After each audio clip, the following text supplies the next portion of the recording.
Hello, everyone. Welcome to All About You YouTube channel. I'm excited for today. We have a fabulous guest with us. Oh, there he is.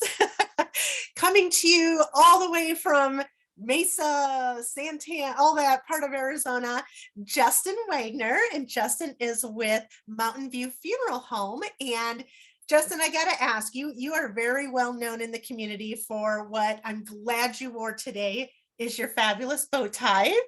So you got to tell me and the listeners, where and how did the bow tie come to be? Oh, thank you so much for having me. This is going to be a lot of fun. Well, the bow tie was a conversation being held with a veteran in the industry that he was having with a newer person that was older than me in the industry.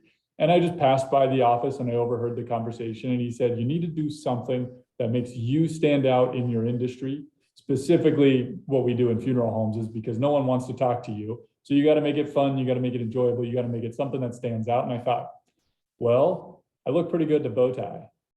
And so then I had the beard already. I put on the bow tie and now I'm the bearded bow tie that puts the fun in funeral. The final touch. I love that. The fun in funeral. Well, yeah, you're in a business much like mine where people don't really wake up every day thinking, I'm going to go visit a funeral home, or I'm going to start looking at places for my loved one who probably shouldn't be living at home right now. We usually find people kind of steer away from those things. So I love that you put the fun in the funeral home type of thing. So good for you. That's an awesome story. It's nice. It's a lot of fun, and it's like I said, I put the fun in funeral, and that's exactly what people do. They walk in uncomfortable, disconcerted. They're like, "I'm in a funeral home. What's going on over there behind that door?" All kinds of stuff, right? But by the end, we're joking, we're laughing, we're having a good time, and then they generally always say, "Thank you so much for the relief." Oh, that's awesome. That's awesome. And I know you're very well known in the community, and I know people love working with you. So I do appreciate you taking time out today to talk with us.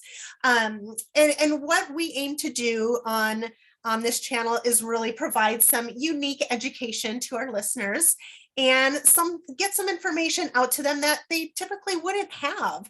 And so, I want to talk to you today a little bit about Mountain View Funeral Home. Also want to talk about and get your input on pre-planning, and like we said, it's not the first thing we wake up wanting to do every day, and maybe you can shed some light on that and how people maybe want to approach that in their mindset differently. And then last that I want to touch on today, you guys have kind of a different, unique service that you can offer folks, and I'll let you talk about that at the end. I'll leave that kind of as the last finale surprise. But yeah, tell me a little bit about you first, how you even got into the funeral business. So it started where my sister got a job in the front desk. She just wanted a new job, wanted to shake things up, and so she had the job at the desk. And she reached out to me and said, "Well, hey, you've got your life insurance license, and I think you'd be really good at this." And so I told her no. And so for about 5 to 6 months after that, I was like, well, I mean, I said no because that would have made me a hypocrite for making so much fun of you for working in a funeral home. And she still said, "I think you'd be really good at this." So I came in, sat down and talked with management, and just sure enough, I felt like that was it. That was my calling, right? Wow. I'm just weird enough to make it work without being strange, right? Love And it. started working it and I fell in love. I love doing what I do. And how long have you been doing this? I've been doing it for 3.5 years. Okay. Okay. Awesome. Awesome. Good for you.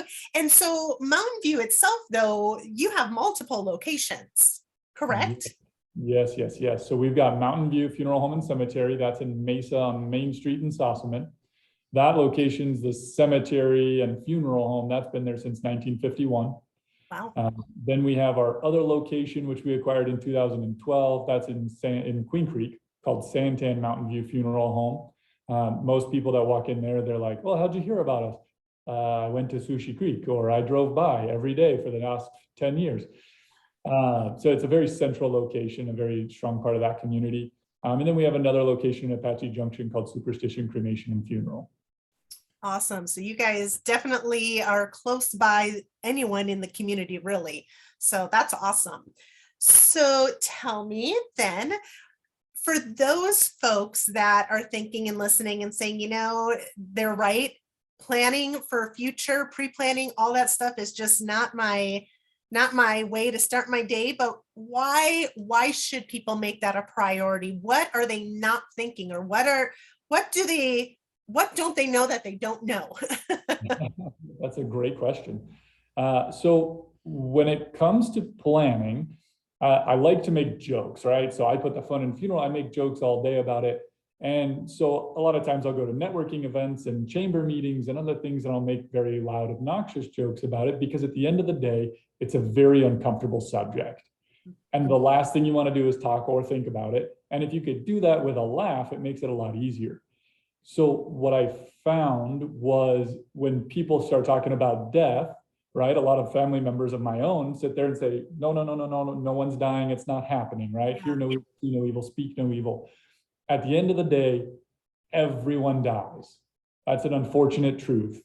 And at the end of the day, when that person that you love dear passes away, you are in a situation that you truly don't want to be in, because now you have to sit down with a funeral director and spend approximately 3 hours or more Wow. hashing out wedding level details to an event, right?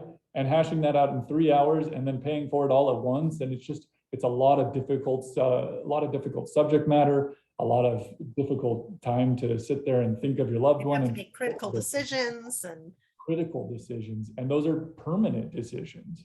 And it's the pre-planning side of things. You hash out those details well in advance, right? Whether you're at that last stages, moving into care homes, or well earlier in life, to say, I want cremation. At the end of the day, that's what I want. Perfect. We plan that out so that way it's locking in costs, of course, but the decisions are made and no one has to worry about them.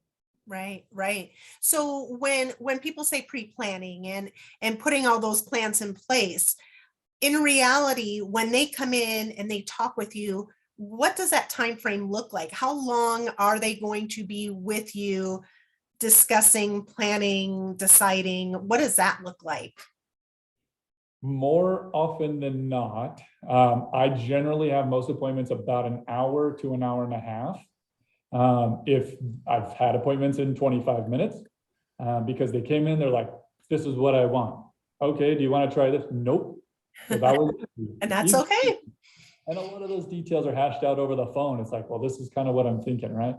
The hour and a half, possibly 2 hours, would be that person that's like, I want a casketed burial in your cemetery, and I don't know what else beyond that. Well, now we have to go through some options and make those choices.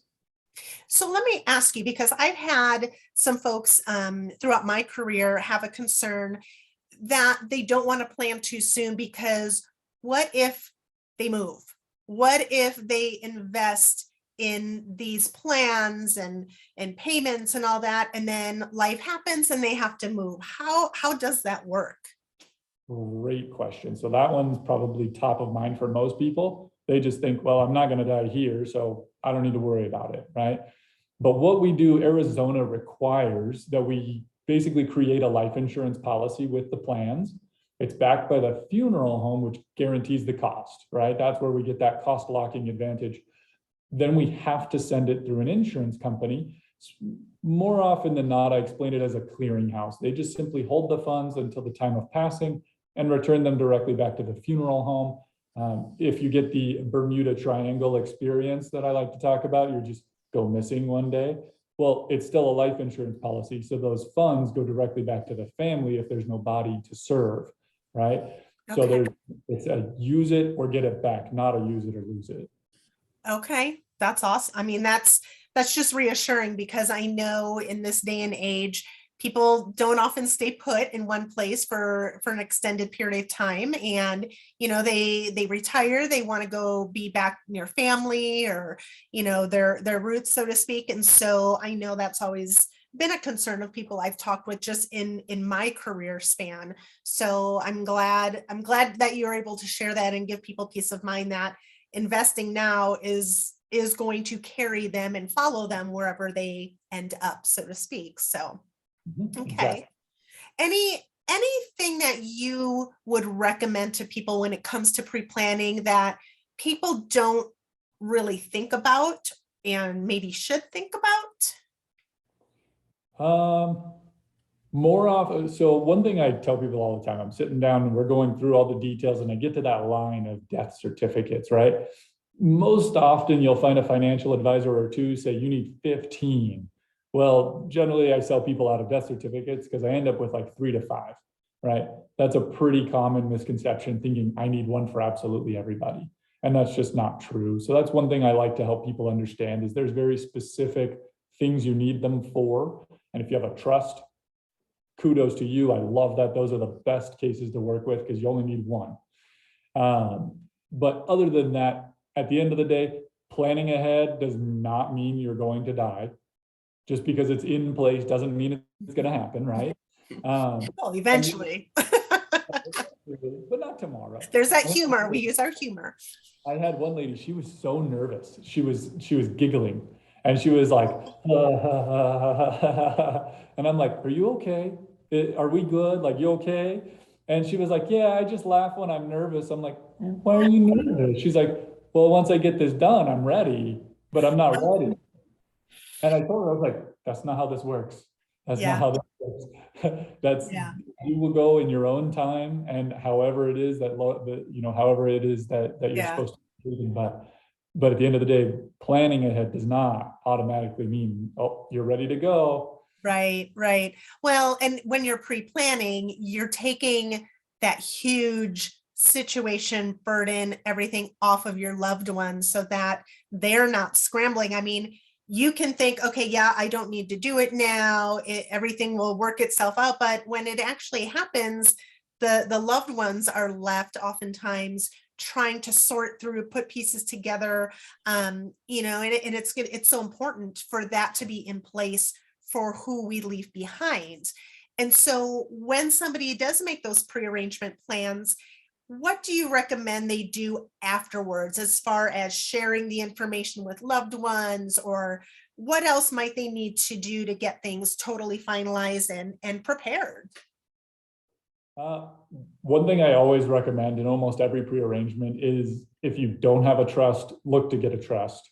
If you have a trust, get it updated. Double check these things because that trust is what's going to make all the assets and the money, right, so much easier to handle when the time comes. Because when the time of passing occurs, well, that's when everyone shows who they truly are, right? But what I love helping people understand is that once you've got this done in pre-planning through the funeral home, I say take a copy of the paperwork and put it right on top of the first page of your trust book. Because that trust book is the first place the executor is going to go or the children are going to go, because they're like, now what? What does mom and dad want? Well, that big old trust book tells you exactly what you want. Perfect. Perfect.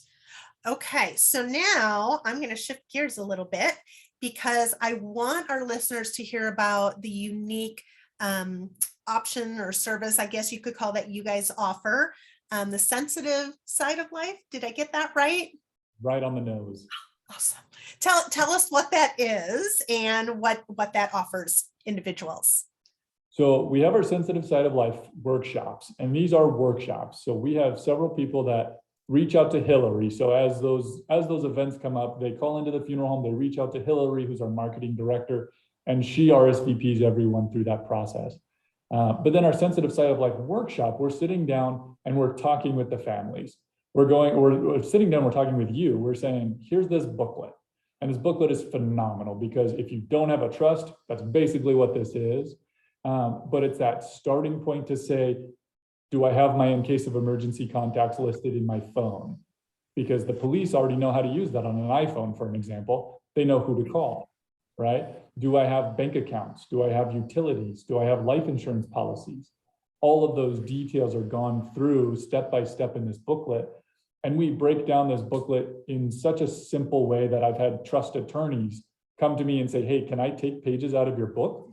And they add it to their trust paperwork because it just makes their life easier for their clientele as well. Right. it just puts everything in one place. And the sensitive side of life is helping people understand, yes, death happens, but it doesn't have to take you by surprise. And it doesn't have to leave the next of kin in a case of, what do I do now? Right, right. Is there a cost for the workshops?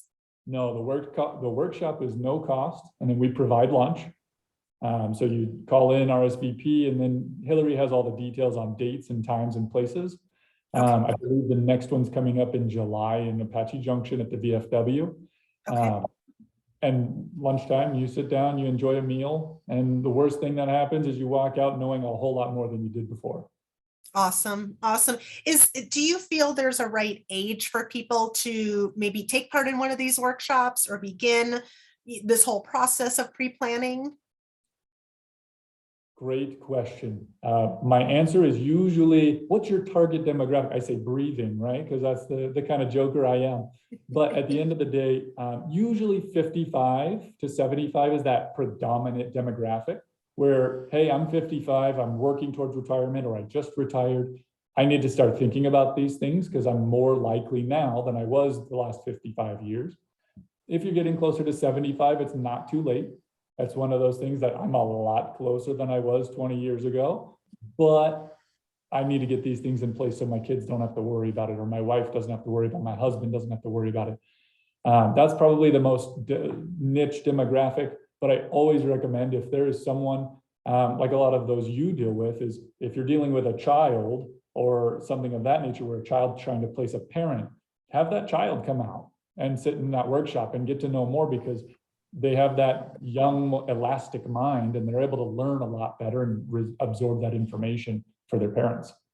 That's awesome. That's a good suggestion because, maybe bringing if the adult, the person who's going there for the pre-planning brings one of their adult younger children with them, more minds, you're going to be thinking of things that you might not have thought of on your own. And so it's more of kind of being a sponge in many senses, and having a little bit more insight as to what might be wanted or needed. So that's a good point you bring up.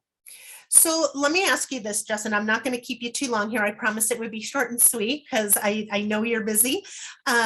If people have questions in general about the pre-planning or about the workshops, or just want to bounce some questions off, how do they get in touch with you?